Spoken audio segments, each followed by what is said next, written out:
Minggu pagi yang cerah menyambut di area destinasi wisata itu. Tanti, tanpa ragu sedikit pun, melepaskan satu persatu pakaiannya.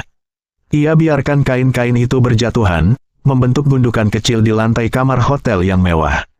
Kini, hanya celana pendek dan baju tipis yang melekat di tubuhnya yang sintal, lekuk tubuhnya menantang, seolah berbisik, "Sentuh aku." Pak Hasto berdiri mematung di ambang pintu. Ia menatap Tanti dengan ragu, otaknya dipenuhi pertanyaan yang saling berkejaran. Mungkinkah ini nyata? Mungkinkah gadis muda dan cantik seperti Tanti benar-benar menginginkannya? Kenapa diem aja, Pak? Sini, Bobo sama Tanti. Katanya pengen dipijit. Ayo sini, Mbah. Goda Tanti, suaranya menggoda, matanya berbinar nakal. Saat itu, setan pun berbisik, "Sikat, Hasto. Kapan lagi dapat kesempatan emas seperti ini? Jangan sia-siakan." Sementara malaikat mengingatkan pula, "Ingat umur, Hasto. Ingat dosa, ini tidak benar." Perlahan, dengan langkah sedikit gemetar, Pak Hasto mendekat. Ia ikut berbaring di samping Tanti, aroma tubuh gadis itu menyeruak, memenuhi indranya. Tanti tersenyum centil, lalu tanpa basa-basi memeluk Pak Hasto erat. Bibirnya yang merah merona meluncur, mencium bibir Pak Hasto dengan lembut, lalu semakin dalam, semakin menuntut. "Waduh, kamu nakal juga, Ti. Kok sampai sejauh ini petualangan kita?" Bisik Pak Hasto, napasnya tersenggal, jantungnya berdebar kencang. Ia mulai penasaran untuk menguliti Tanti, untuk menjelajahi setiap inci tubuhnya yang terlihat kian menggairahkan. "Yang nakal itu, ya Papa. Hayo ngaku, punya tujuan apa ngajak Tanti ke sini?" Tanti balik menggoda, jarinya bermain-main di dada bidang Pak Hasto. Pak Hasto tertawa, tawanya terdengar sedikit gugup. Mendapat lampu hijau seperti ini, ia tak ingin menyia-nyiakannya.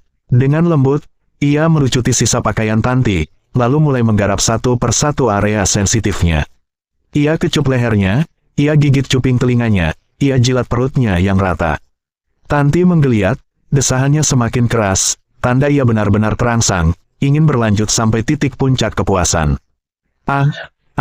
Ku dapat juga." Rintih Tanti, tubuhnya menegang, lalu lemas. Usai mandi dan membersihkan diri, mereka berdua duduk di tepi ranjang, mengobrol dalam canda penuh mesra. "Pah, udah lama ya gak nemu yang kayak gini. Atau pas suka jajan di luar?" tanya Tanti, matanya menyelidik.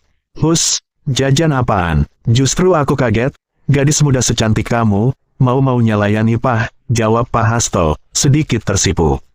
"Hehe, kalau cinta kan gak ada urusan sama usia. Tapi beneran, biar tua, Pah hebat." Tanti menatap Pak Hasto dengan kagum, lalu mengacungkan jempol. "Masih penasaran?" tantang Pak Hasto, matanya berbinar nakal. Entah sudah berapa set mereka sparring dalam nafsu, saling memuaskan dahaga yang selama ini terpendam. Kamar hotel itu menjadi saksi bisu atas cinta terlarang mereka.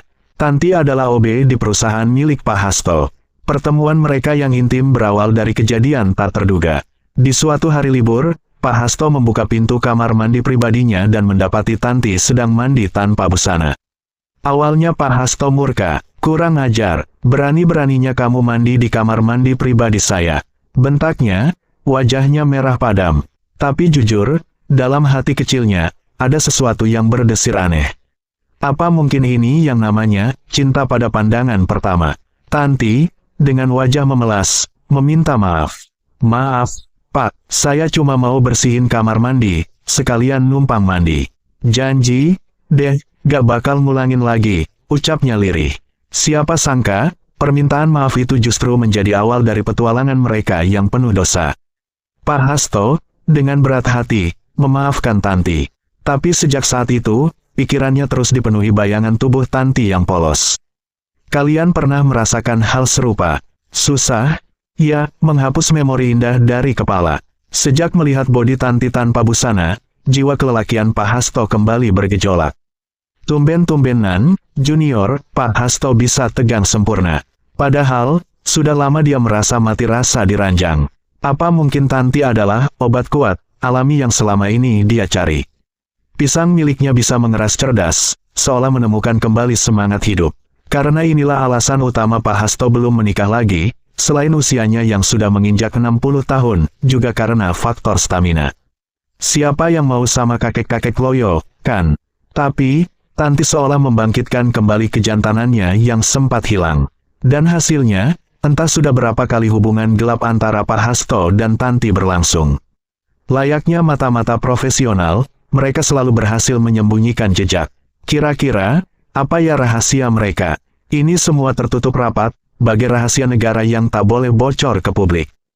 Tiba suatu hari, di sebuah hotel mewah dengan pemandangan kota yang gemerlap, sehabis melampiaskan rasa rindu yang membara, Pak Hasto tiba-tiba terjatuh pingsan.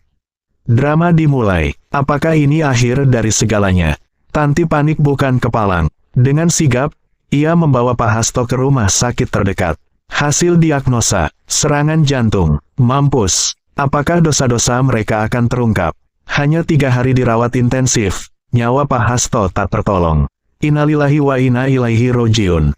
Selamat jalan, Pak Hasto. Semoga amal ibadahmu diterima di sisinya. Anak dan cucu Pak Hasto menangis histeris, meratapi kepergiannya. Tapi, di balik duka itu, ada rahasia kelam yang terkubur rapat. Apakah rahasia hubungan gelap Pak Hasto dan Tanti akan tetap aman selamanya? Rahasia itu tetap tertutup rapi, tak seorang pun tahu tentang hubungan terlarang itu. Kini Pak Hasto sudah menjadi jasad dalam kubur, yang harus siap mempertanggungjawabkan semua perbuatannya di hadapan Tuhan. Apakah amal baiknya lebih berat dari dosa-dosanya? Hanya Tuhan yang tahu. Tanti, meski berduka, harus melanjutkan hidupnya. Ia menyimpan rapat-rapat kenangan tentang Pak Hasto, sebagai pelajaran berharga dalam hidupnya. Apakah ia akan mencari pengganti Pak Hasto, atau justru bertobat dan menjalani hidup yang lebih baik? Cerita ini adalah fiksi belaka. Jangan ditiru, lebih baik cari pasangan yang halal, biar hidup tenang dan berkah. Setiap perbuatan pasti ada konsekuensinya. Jangan bermain-main dengan api, karena api bisa membakar dirimu sendiri. Semoga cerpen ini menghibur dan memberikan pelajaran bagi kita semua. Terima kasih sudah hadir.